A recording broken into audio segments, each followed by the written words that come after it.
चलो बच्चों लोग अपन स्टार्ट करते हैं कंडक्शन। ठीक है, तो कंडक्शन अपना ये नेक्स्ट टॉपिक है। ये अपन फुल फ्लो में पहले वही देखेंगे, बहुत इंपॉर्टेंट टॉपिक है।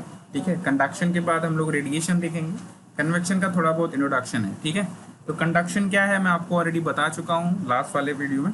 अभी यहाँ पे देखते हैं कंडक्शन के कुछ कैरेक्टरिस्टिक्स देख लेते हैं। सबसे पहले आई बात समझ में, द कैरेक्टरिस्टिक्स ऑफ कंडक्शन।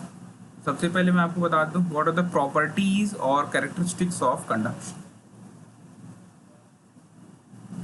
आई बात समझ, बहुत ध्यान रखना, क्योंकि ध्यान रखोगे तो आपको सम सॉल्व करने में बहुत ज़्यादा हेल्प होगी। आई बात समझ में।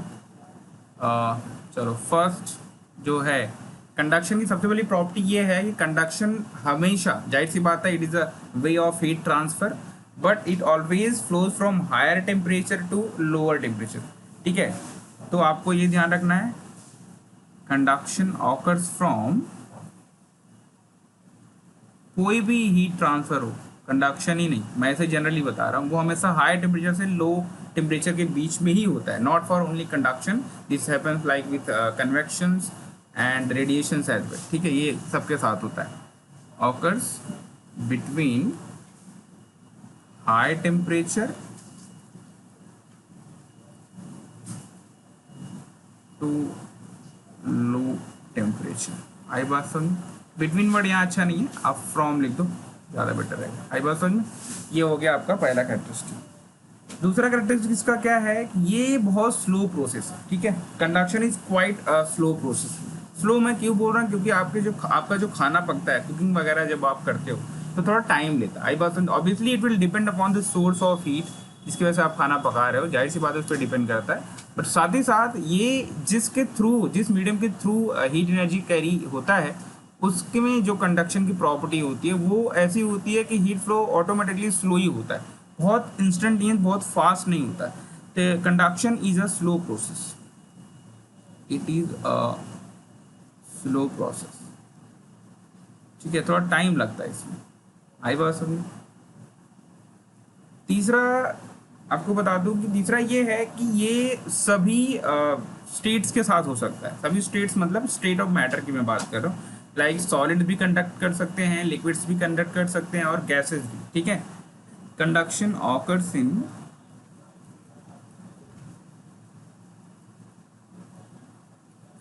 In all states of matter, all states of matter। आई बात समझ, that is solid, liquid and gas. ठीक है, बाकी में जो स्टेट ऑफ मैटर है, प्लाज्मा वगैरह हो गया, ठीक है, वो आइंस्टीन बोस कंडेंसेट है, ये सबको वो हम लोग नहीं कंसिडर कर रहे। तो मैं जनरली सिर्फ बात कर रहा हूँ अभी। तो सॉलिड, लिक्विड और गैसियस जो मैटर है, उनके स्टेट्स हैं, तो उसमें ये कंडक्शन होता है, सब में होता है। ठीक है, तो बहुत सारे लोग पूछते हैं सर लिक्विड्स और गैसेस में भी कंडक्शन होता है क्या? ऑब्वियसली होता है, बट उसको कंडक्ट करने के लिए, वहाँ पे हीट कंडक्ट करने के लिए कुछ कंडीशंस होते हैं, और उनकी कंडक्टिविटी काफ़ी लो होती है। ठीक है, ऑलरेडी ये स्लो प्रोसेस है, और ऊपर से लिक्विड और गैस में और भी स्लो होता है। तो लाइक हम लोग रिफर नहीं करते लाइक बाय कंडक्शन हम लोग हीट ट्रांसफर करें with use of like liquid और गैस। ठीक है, तो हम लोग बेसिकली कंडक्शन सॉलिड्स में कराते हैं, जिसमें रिलेटिवली थोड़ा फास्ट है as compare to liquid and gas. आई बात समझ में, तो हम लोग सॉलिड्स की बात करेंगे। तो बेसिकली क्या होता है ना, सॉलिड्स में सिर्फ कंडक्शन ही होता है। आई बात समझ में, सॉलिड्स में क्या होता है, सिर्फ कंडक्शन। ठीक है, तो ओनली कंडक्शन हैपन्स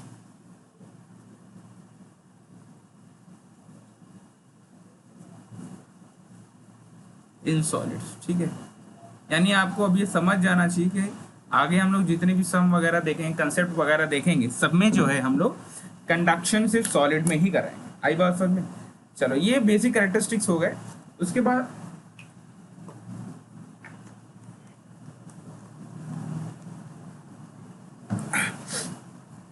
उसके बाद अगर आप हम लोग डेफिनेशन वगैरह तो खैर देख ही चुके हैं, आगे बढ़ते नेक्स्ट टॉपिक।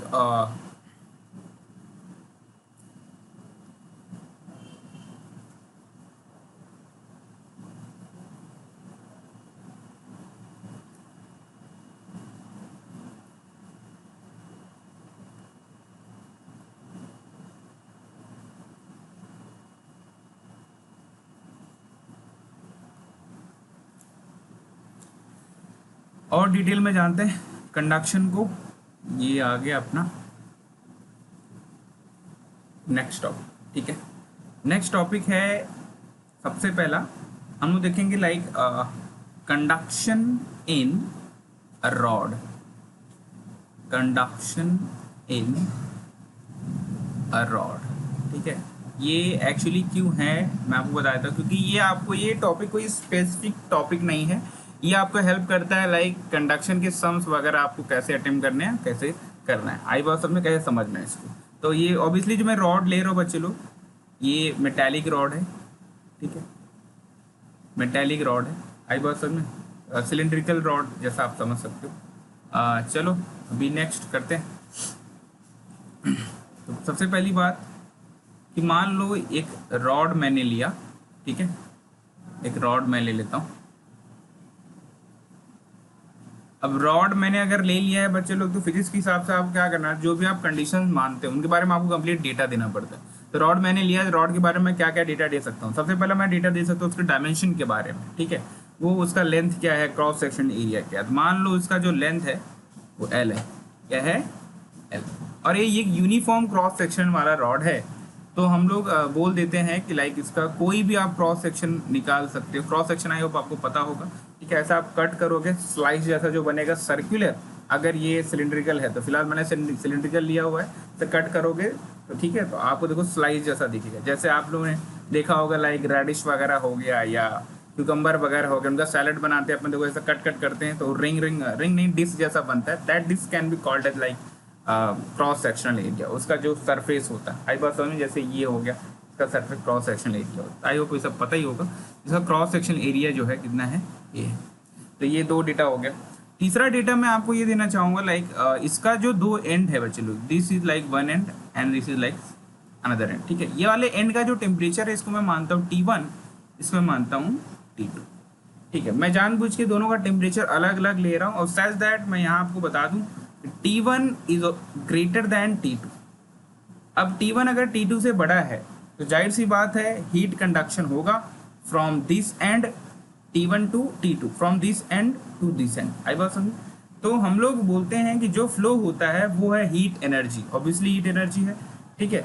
तो हीट एनर्जी का जो फ्लो है वो हम लोग देखते हैं किस पे डिपेंड करता है, ठीक है। Dependency of heat energy due to temperature difference. सबसे पहली बात आप यहाँ पे एक्सप्लेन करेंगे, due to temperature difference. Temperature difference बोले तो basically high temperature minus low temperature, ठीक है। Heat flows from high temperature to, high temperature बोले तो T1 टू लो टेम्परेचर। आई बात समझ में, इसको अपन बोलते हैं T2, ठीक है। चलो अभी किस पे डिपेंड करता है मैं आपको बता देता हूँ, इसको हम लोग और अच्छे से समझेंगे, बट फिलहाल डिपेंडेंसी बता देता हूँ। कुछ चीज़ें अभी बहुत ज़रूरी है समझने के लिए। तो आप लोग पहला चीज़ जान लो, dependency of heat energy, dependency of heat energy in such conditions, ठीक है। हमेशा याद रखने का फिजिक्स में जब कभी भी आप कोई भी क्वांटिटी फाइंड आउट करते हो, ठीक है, this is not like just for this specific topic, it is applicable over all the topics. जब भी आप कभी कोई भी क्वांटिटी फाइंड आउट करने जाओ न्यूमेरिकली या लाइक अलजेब्रिकली आप सॉल्व करने जा रहे हो, या कैसे भी उसको सॉल्व करने जा रहे हो, आप दिमाग में सोच रहे हो, तो पहले इसकी डिपेंडेंसी सोचो, like it can depend on what factor, किस पर डिपेंड कर सकता है, जिससे आपको सम्स को अप्रोच करने में ज़्यादा हेल्प होगा। अब जाहिर सी बात है यहाँ से हीट एनर्जी ये T1 से T2 की तरफ जा रही है, तो किस पे डिपेंड कर सकता है। तो पहला चीज़ तो डिपेंड कर रहा है ये टेम्परेचर डिफरेंस पे, ऑब्वियसली वहाँ पे कोई लॉजिक ही नहीं है कि आप इसको नकार सकते हो, टेम्परेचर डिफरेंस पे ये डिपेंड करेगी। दूसरी चीज़, तो सबसे पहला चीज़ हम लोग लिख लेते हैं डिपेंड्स ऑन टेम्परेचर डिफरेंस, ठीक है। तो पहला चीज़ आप लिख लेते हैं heat energy is proportional to T1 minus T2, इसको आप लो। तो पहले यही लिख लेते हैं, बहुत सिंपल था क्योंकि पहला कंडीशन यही पड़ जाता है। दूसरा जो हीट एनर्जी है ये कितना फ्लो होगा, it will also depend on the time of flow, कितने समय तक आप फ्लो कराते हो। जो देखो T1 से T2 की तरफ जो जा रहा है, तो T1 की तरफ कोई सोर्स होगा तो T1 को उसका हीट यानी उसका टेम्परेचर बढ़ा रहा होगा, तो T1 से मॉलिक्यूल वाइब्रेट कराते कराते T2 की तरफ आप जाते हो। आई बात समझ में? तो होता ये है कि ये इसमें टाइम लगता है, तो ऑब्वियसली एक स्लो प्रोसेस है। तो स्लो और फास्ट जब मैं यहाँ बोलता हूँ तो मैं उसकी स्पीड वेलोसिटी की बात नहीं कर रहा हूँ, यहाँ पे स्लो फास्ट डिसाइड होगा टाइम फैक्टर से। बेसिकली यहाँ पे heat will also depend on the time factor as well. आई बात समझ में? ये आपका हो गया सेकंड, ठीक है। तो यानी हीट डिपेंड करता है टाइम। सिंपल सी बात है, जितना देर तक आप कंडक्ट कराओगे हीट को, उतना ही ज़्यादा हीट एनर्जी यहाँ से वहाँ फ्लो होगी, उतना ही चीज़ें ज़्यादा गर्म हो जाती हैं। आई बात समझ में? अभी देखो सब्जियां वगैरह जल जाती है ना, कोई बच्चे लोग, लड़की लोग हैं जैसे बेचारे लोग, या हम लोग भी कभी कभी ट्राई करते हैं, ठीक है, कुकिंग वगैरह का। कभी कभी ज़्यादा देर तक रख देते हैं, ठीक है, ज़्यादा देर तक रख देते हैं, कंडक्शन ज़्यादा हो जाता है हीट का, जितना कि नहीं ज़रूरत होता है हमारे टेस्ट और लाइक कन्वेंशन के हिसाब से, हम लोग बोलते हैं सब्जी जल गई, ठीक है, ओके। बात पारिवारिक मैटर अलग होता है, गाली भी खाते हैं आप लोग, ठीक है, उल्टी उल्टी भी करते लोग खाने के बाद। चलो कोई बात नहीं, उस फैक्टर पर नहीं जाएंगे हम लोग। तीसरा फैक्टर है heat energy will also depend on cross sectional area. अब मैं ऐसा क्यों बोल रहा हूँ? क्रॉस सेक्शनल एरिया पे हीट एनर्जी डिपेंड करता है। आई बात समझ में? इसको एक्सप्लेन करने के लिए मैं आपको जो है एक सिंपल सा जो है एक्सपेरिमेंट बोलता हूँ, बाद में मुझे कभी बता देना लाइक क्या उसका रीज़न है। देखो आप लोग ऐसे आपका मुंह आप ऐसे ब्लो, ऐसे हाथ लो राइट हैंड और ऐसे ब्लो करो, ठीक है, छोटा सा क्रॉस सेक्शन एरिया बना के, छोटा सा ओपनिंग बना के ऐसे, ठीक है। उसके बाद आप बड़ा सा उसका ओपनिंग बना के मुंह का आप ब्लो करो। तो आप जब बड़ा सा ओपनिंग बना के उसको ब्लो करते हो, देखो यहाँ गर्म लगता है, और जब छोटा सा उसका ओपनिंग बना के जब आप ब्लो करते हो, यहाँ पे ठंडा लगता है, ठीक है। उसका क्या रीज़न है मुझे आप बता देना। फिलहाल तो हम लोग वहाँ बात नहीं कर रहे हैं, थोड़ा सा यहाँ इससे भी रिलेटेड है हीट एनर्जी का, ठीक है। हीट एनर्जी उतनी ज़्यादा होगी जितना ज़्यादा एरिया होगा, ठीक है, जितना ज़्यादा एरिया होगा, ठीक है। तो हम लोग ने अगर मुंह का क्रॉस सेक्शन एरिया ज़्यादा कर लिया है, बड़ा कर लिया है, तो जाहिर सी बात है हीट एनर्जी ज़्यादा फ्लो हो रही है, इसलिए हमें यहाँ गर्म लग रहा है। आई बात समझ में? और हीट एनर्जी उतनी कम होती है, मैं ही बता दे रहा हूँ, जाने तो कोई बात नहीं। हीट एनर्जी जितनी कम होती है यानी उसका क्रॉस सेक्शन एरिया उतना कम है पास होने का। तो यहाँ पे जो आपका मुंह, जो आपके लिप्स की ओपनिंग है, ठीक है, जो आपके मुंह का जो ओपनिंग है, लिप्स की नहीं सॉरी तो वो जितना कम रहेगा ना, तो हीट उतना ही कम तरीके से आता है। आई बात समझ में? कम फ्लो होगा, और जितना ही बड़ा होके करोगे उतना ज़्यादा हीट आता है। आई बात समझ में? और इसके बहुत सारे और भी एग्जाम्पल हैं, ठीक है। आप देख सकते हो लाइक घरों में जो गैस स्टोव वगैरह होता है, ठीक है, उसमें ना दो तरह के होते हैं। एक छोटा होता है ओपनिंग, आई पास में छोटा ओपनिंग होता है, वहाँ से कम हीट आता है, ठीक है। तो वहाँ पे आपको जैसे नॉर्मली कुछ चाय वगैरह गर्म करना है, या लाइक मैगी वगैरह बनाना है, जिसमें कम हीट की ज़रूरत पड़े और ज़्यादा टाइम आपके पास है सॉर्ट ऑफ, तो आप वो वाले पे बर्नर पे रख के जो है आप गर्म करते हो, जिसका क्रॉस सेक्शन एरिया कम है। आई बात समझ? और जो बर्नर का क्रॉस सेक्शन एरिया बड़ा होता है, वो हम लोग मेनली खाना बनाने के लिए करते हैं, जो डिशेस वगैरह घर में रेडी होते हैं, ताकि अच्छे से जल्दी से बन जाए। एरिया ज़्यादा रहेगा तो ही ज़्यादा फ्लो होगा, ठीक है, कम समय लगेगा बनने वगैरह में। फिलहाल आगे हम लोग आते हैं, कुछ और बचा हुआ है। हाँ, heat energy will also depend upon the length, but ये डिपेंडेंसी देख लो कैसा है। डिपेंडेंसी है इसका इन्वर्सली प्रोपोर्शनल, यानी लेंथ जितना बड़ा रहेगा, हीट एनर्जी जो यहाँ से वहाँ जाएगी वो उतनी ही कम रहेगी। आई बात समझ? ऑब्वियसली कम रहेगी, क्योंकि जितना ज़्यादा रहेगा धीरे धीरे धीरे स्लो प्रोसेस है ना, धीरे धीरे फ्लो होगा, ठीक है, टाइम लेगा, it will take time. Heat energy जो है लेंथ के इन्वर्सली प्रोपोर्शनल होती है। आई बात समझ? फिलहाल मेरा जो ये डिपेंडेंसी फैक्टर था, ये था सिर्फ ये रॉड जैसी कंडीशन के लिए। रॉड जैसी कंडीशन मतलब like you can take wire, strings वगैरह जो मेटालिक वगैरह हैं, ठीक है, उनमें आप ले सकते हो ये एग्जाम्पल, ठीक है। तो इन चारों डिपेंडेंसी को अगर मैं एक फॉर्मूले के शक्ल में बनाऊं, तो ये बच्चे लोग कुछ ऐसा बनेगा। Heat energy is directly proportional to, direct मैं लिख रहा हूँ, ठीक है, कोई टेंशन की बात नहीं थी, मैं रैंडमली लिख रहा हूँ, ये मत पूछना सर आप ए पहले क्यों लिख रहे हो, T1 - T2 बाद में क्यों लिख रहे हो, ठीक है, ये सब तरीका है। तरीके मतलब लाइक कुछ भी लिख सकते हो, ऐसा कुछ जरूरी नहीं। तो A into T1 - T2 into T, यहाँ मैं इंटू ही लगा देता हूँ ना, काहे का डॉट बीट लगा रहता हूँ, ठीक है। यहाँ पे कुछ वेक्टर वगैरह है नहीं, ठीक है, तो आपको क्योंकि हीट एनर्जी स्केलर क्वांटिटी है, तो आपको इधर वेक्टर दिखाने की जरूरत नहीं। आई बात समझ में? तो अपॉन में सिर्फ लेंथ बचा, ठीक है, तो ये मस्त आपकी प्रोपोर्शनैलिटी आ गई। और इसी को आपको क्या करना है, फॉर्मुलेट करना है। एक्चुअली फॉर्मुलेशन हो चुका है, सिर्फ प्रोपोर्शनैलिटी की साइन है उसको रिमूव करना पड़ेगा। इज इक्वल टू की साइन डालने के लिए वी नीड अ कांस्टेंट। ठीक है, तो ये कांस्टेंट कौन होगा वो हम लोग देखते हैं। तो यहाँ पे एक कांस्टेंट मैं यूज करो बच्चे लोग, कांस्टेंट का नाम है, नाउ यूज कांस्टेंट के। ठीक है, के कांस्टेंट है यहाँ पे, जिसको हम लोग बोलते हैं कोएफिशिएंट ऑफ थर्मल कंडक्टिविटी। ठीक है, क्या बोलते हैं, कोएफिशिएंट ऑफ थर्मल कंडक्टिविटी, इसको हम लोग बोलते हैं coefficient of thermal conductivity. Okay, तो ये के की वैल्यू हम लोग, के जो है हम लोग इसी फॉर्मूले में रख देंगे। इज इक्वल टू में लगाऊंगा इस प्रोपोर्शनैलिटी की जगह, और फिर यहाँ के आ जाएगा। तो आपको पता है, आपको मैंने एक ऑलरेडी नारा दिया हुआ है कि प्रोपोर्शनैलिटी को भगाना है तो कांस्टेंट और इज इक्वल टू को लाना है। ठीक है, कांस्टेंट को भगा दिया, प्रोपोर्शनैलिटी को भगा दिया, कांस्टेंट और इज इक्वल टू आ गया। उसी तरीके से आप उल्टा ही बोल सकते हो, कांस्टेंट और इज इक्वल टू को भगाना है तो प्रोपोर्शनैलिटी को वापस लाना है। तो प्रोपोर्शनैलिटी का जो साइन है उसको रिमूव कर देते हैं हम लोग, क्योंकि रिमूव नहीं करेंगे तो हम लोग सिर्फ प्रोपोर्शनैलिटी में ही रह जाएंगे। आई बात, हम एग्जैक्ट वैल्यू हमारे पास नहीं आ पाएगी। कौन है, आई बात समझ में, ये आ गया आपका मस्त हीट एनर्जी का फॉर्मूला। ठीक है, ठीक है, बट ये हीट एनर्जी का फॉर्मूला है जो एक एंड से दूसरे एंड पे पहुंच रहा है, like passing through the length L, passing through the cross section area A with the temperature difference T1 minus T2 in time T। इस तरह से आप इस फॉर्मूले को डिस्क्राइब कर सकते हो। ए क्रॉस सेक्शन एरिया, T1 ये वाला टेम्परेचर था हायर, T2 लोअर टेम्परेचर था, एल उसका लेंथ था। ये सब मैंने आपको बता दिया है, जैसा नहीं आप जो आपको पता नहीं।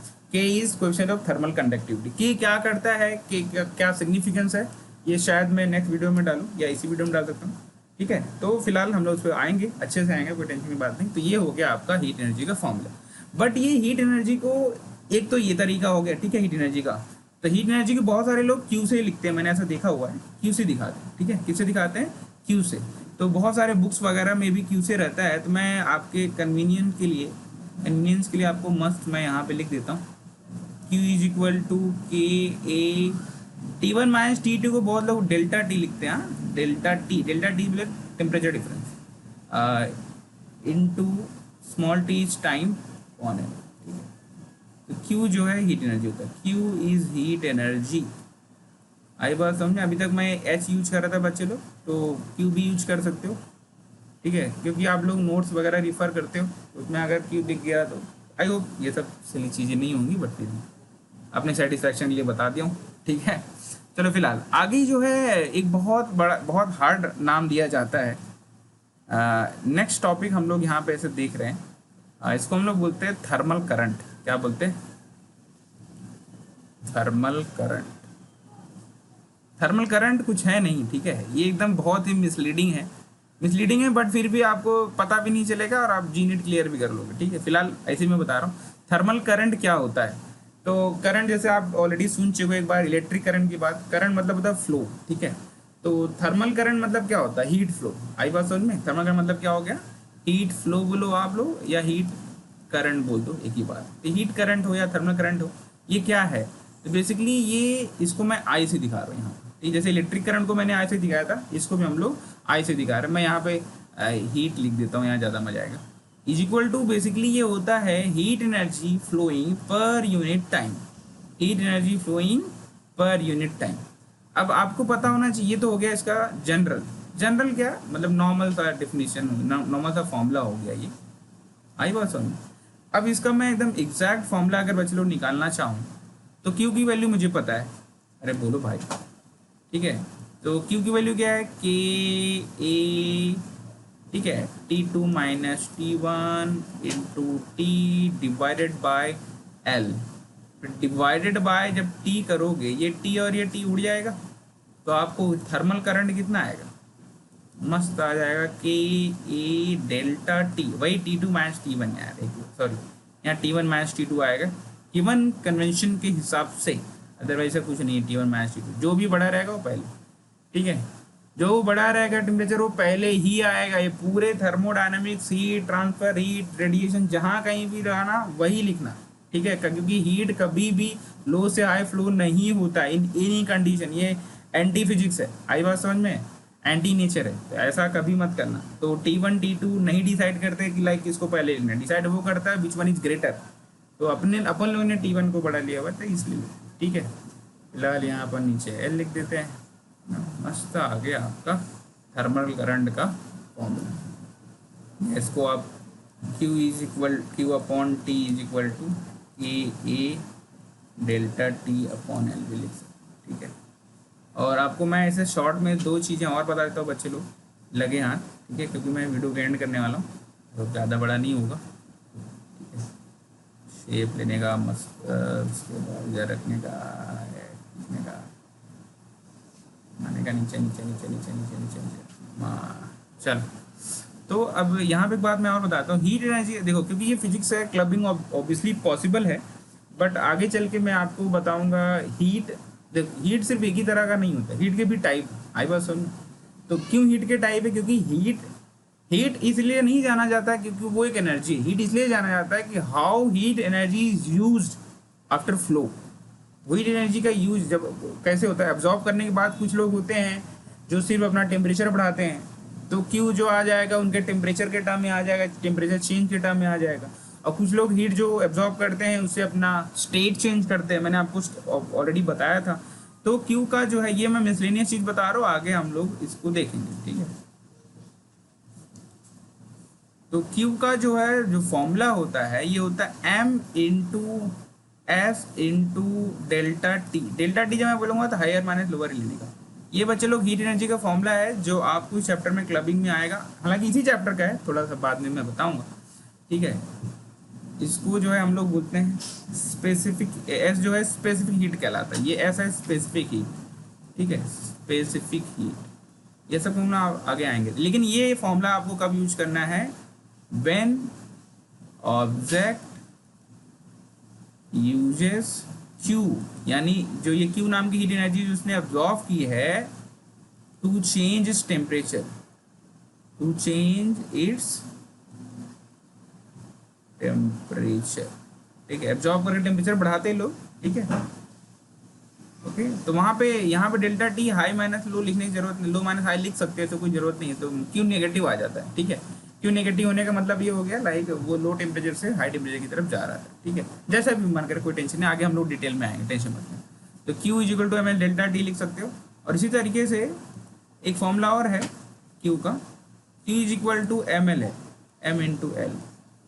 बच्चे लोग जो यहाँ पे एम मैं यूज कर रहा हूँ ना, ये मास है, और टी बोले तो टेम्परेचर डिफरेंस। टेम्परेचर डिफरेंस मतलब जो टेम्परेचर उसका पहले था माइनस जो उसका टेम्परेचर बाद में हो गया, आई बात समझ में, ये चीज हो गई। तो क्यू यहाँ पे एब्जॉर्ब भी किया जा सकता है, रिलीज भी किया जा सकता है, बट बेसिकली है हीट एनर्जी ही, ठीक है। तो ये क्यू की जगह यहाँ, सॉरी, जो जो यहाँ मैंने ऊपर क्यू लिखा ना, उसकी जगह ये लोग आ सकते हैं, ठीक है, और आएंगे ये सब में, देखना आप लोग खुद ही।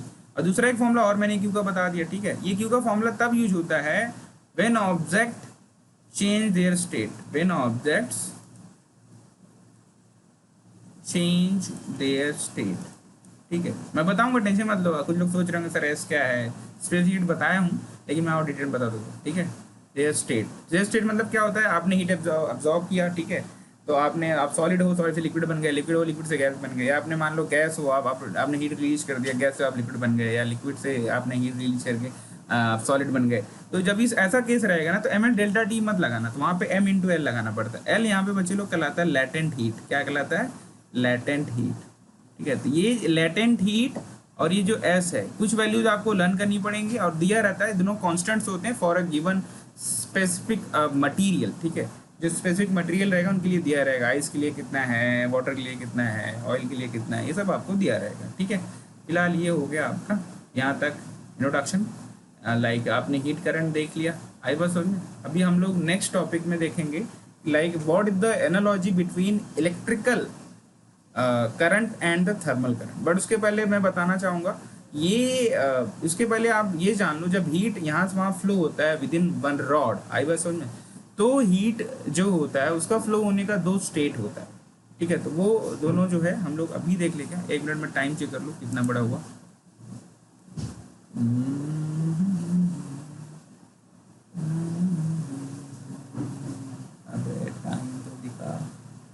टाइम ही नहीं दिख रहा है।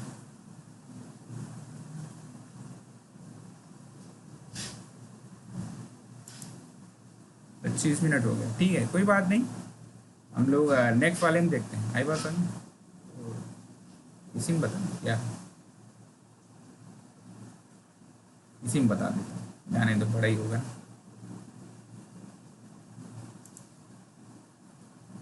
चलो आ जाओ, सॉरी इतना टाइम खाने के लिए। अब मैं यहाँ बता देता हूँ जो फ्लो ऑफ हीट होता है, जो फ्लो ऑफ हीट होता है, आई बात समझ में। चलो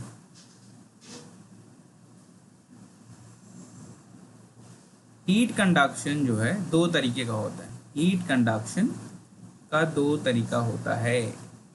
जब हीट कंडक्ट हो रहा होता है थ्रू अ गिवन रॉड और एनी मटेरियल, ठीक है, तो उसका जो फ्लो होता है उसका हम लोग दो तरीके से नाम दे सकते हैं। पहले वाले का जो नाम है वो है वेरिएबल स्टेट। क्या है? Variable state.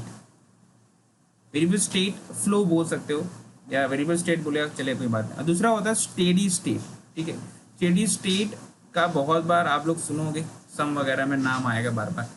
वेरिएबल स्टेट क्या होता है मैं आपको बताता हूँ। देखो ये मान लो एक रॉड है, आई बस हम फटाफट बताता हूँ। और यहाँ पे आपने इसको जो है हीट देना चालू किया, तो होता क्या है कि अब इस रॉड को जैसे मैं मान लो मैं ऐसे 3 क्रॉस सेक्शन में बांटा, तो यहाँ पे मैंने लगा दिया थर्मोमीटर, यहाँ भी लगा दिया और यहाँ भी लगा दिया। तो मैं अगर पर्टिकुलर इंस्टेंट पे ऐसा मेजर करता हूँ गर्म करने कुछ देर बाद ही, तो यहाँ पे मेरे को टेम्परेचर अलग मिलेगा, यहाँ पे अलग मिलेगा, यहाँ पे मुझे अलग मिलेगा। और टेम्परेचर ही नहीं, यहाँ का हीट भी मुझे अलग मिलेगा और यहाँ का भी हीट मुझे अलग मिलेगा और यहाँ का भी हीट एनर्जी अलग अलग मिलेगा। आई बात समझ में। तो इस कंडीशन में जब अलग अलग क्रॉस सेक्शन में ऑब्जेक्ट के अलग अलग क्रॉस सेक्शन में अलग अलग हीट एनर्जी फ्लो हो रही हो, तो उसे हम लोग वेरिएबल स्टेट बोलते हैं। वेरिएबल स्टेट मतलब it is changing state, is not fixed. Like आपके पास एक मान लो ये पेन है, इसको मैं अगर गर्म कर रहा हूँ, यहाँ पे अगर मुझे मान लो 3 कैलोरी की हीट मिल रही है, तो यहाँ पे 2 कैलोरी मिल रही है, यहाँ पे 0.5 मिल रही है, ठीक है। इस तरीके से मुझे अलग अलग हीट एनर्जी मिलता है through the different different cross section. Cross section मतलब छोटे छोटे जो हिस्से हैं, अलग अलग पार्ट हैं जो आपके जो हीटिंग कंडक्टर है, वहाँ पे आपको अलग अलग हीट एनर्जी मिल रहा है, तो उसे हम लोग बोलते हैं वेरिएबल स्टेट, ठीक है। तो यहाँ वेरिएबल स्टेट में आप एक चीज़ बता सकते हो कि जो Q1 है वो बड़ा है Q2 से, जो बड़ा है वो Q3 से। आई बस ओके, ये चीज़ आपको पता रहना चाहिए, ठीक है। और टेम्परेचर भी ऑब्वियसली बड़ा रहेगा T। लेकिन स्टेडी स्टेट में क्या होता है, जब आप लगातार गर्म करते रहते हो ऑब्जेक्ट को, जब लगातार आप उसको हीट दे रहे हो, आई बात समझ में, होता ये है कि उसी ऑब्जेक्ट का हर एक क्रॉस सेक्शन सेम, यानी यहाँ पे अगर क्यू है तो यहाँ भी क्यू है, यहाँ भी क्यू है, यानी हर क्रॉस सेक्शन में आपको जो हीट मिलेगा वो सेम मिलेगा। सॉरी Q1 नहीं, हर जगह क्यू क्यू रहेगा। इसे हम लोग बोलते हैं स्टेडी स्टेट। स्टेडी मतलब क्या होता है, ये थोड़ा देर बाद अचीव होता है। स्टेडी स्टेट में मे भी टेम्परेचर अलग अलग हो सकता है क्रॉस सेक्शन का। ये टेम्परेचर अलग अलग क्यों होता है ये आप लोग डिस्कस कर सकते हो या मुझसे पूछ सकते हो, बता दूंगा मैं, ठीक है। या आप लोग ही पहले सोचो पहले, ठीक है, उसके बाद। तो लाइक टेम्परेचर में भी डिफरेंट, बट जो हीट एनर्जी है, आई बात समझ में, उसका जो फ्लो है वो बहुत अच्छा रहेगा, ठीक है। मेरे को आंसर देना है इसका, हाँ क्या स्टेडी स्टेट में like why temperature can still be different for different different cross section, ठीक है। बट स्टेडी स्टेट में जो फंडामेंटल रिक्वायरमेंट है that is Q must be same, that heat energy must be same through each and every like cross section. आई बात समझ में। अगर हीट एनर्जी सेम है तो आप उसको स्टेडी से, या इसको आप बहुत लोग ऐसे समझ लो like thermal current is same like through all the like cross section, ठीक है। थर्मल करंट बोलो या सिर्फ हीट बोलो तो भी चलेगा। थर्मल करंट और heat is same through all cross section, ठीक है। आई बात समझ में। ये ध्यान ध्यान रखो। वेरिएबल स्टेट में क्या होता है, चेंज होता है, दोनों के ऊपर सम्स आते हैं। वेरिएबल स्टेट में और स्टेडी स्टेट में जो क्या फॉर्मूला लगता है मैं वो बता देता हूँ यहाँ पे लगे हाथ। वेरिएबल स्टेट में क्या होता है, आपको ये फॉर्मूला लगाना, वही जो हम लोगों ने पढ़ा है हीट एनर्जी का, ऐसा फॉर्मूला है। देखो आपने क्या पढ़ा हुआ है, Q upon T is equal to क्या था, K into T2 minus T1 into A upon L, ठीक है। तो ये जब अगर वेरिएबल स्टेट रहेगा तो हम लोग क्या करना पड़ेगा, छोटा सा क्रॉस सेक्शन लेना पड़ेगा। छोटा सा क्रॉस सेक्शन लेंगे तो छोटा सा जो है वहाँ पे लेंथ वगैरह आएगा। तो आप यहाँ पे D Q by D T is equal to K, area तो वही रहेगा, ठीक है, area must be uniform, area को चेंज नहीं कर सकते हम लोग, इंटू डी टी बाय जो डी जो एल रहेगा वो डी एल हो जाएगा। आई बात समझ में? ये हम लोग तब लगाएंगे फॉर्मूला जब वेरिएबल स्टेट का रहेगा, ठीक है। ये जी वगैरह में ज़्यादा पूछता है, नीट वगैरह में नहीं आता। आई बात समझ में? ठीक है, तो वेरिएबल स्टेट की बात है ये। आई बात समझ में? वेरिएबल स्टेट में क्या होगा, लाइक बड़ा सा रहेगा ना तो हम लोग उसका छोटा सा हिस्सा मान लेंगे। जब छोटा सा हिस्सा मान लेंगे तो वो भी हमारे लिए लाइक स्टेडी स्टेट जैसा काम करेगा, ठीक है। लेकिन हमने छोटा सा हिस्सा माना हुआ है इसलिए हम लोग like D T D L इस तरह से जो है माइन्यूट डिफरेंशिएशन टर्म्स यूज करेंगे। आई बात समझ? और स्टेडी स्टेट तो एकदम बिंदास वही लगाने का, मस्त यही है अपना, ये लगाने स्टेडी स्टेट, ठीक है। तो क्यू बाई टी ये स्टेडी स्टेट का ही फॉर्मूला है, ठीक है। आई होप यहाँ तक समझ गया हो, कोई प्रॉब्लम रहेगा तो बता सकते हो। ओके।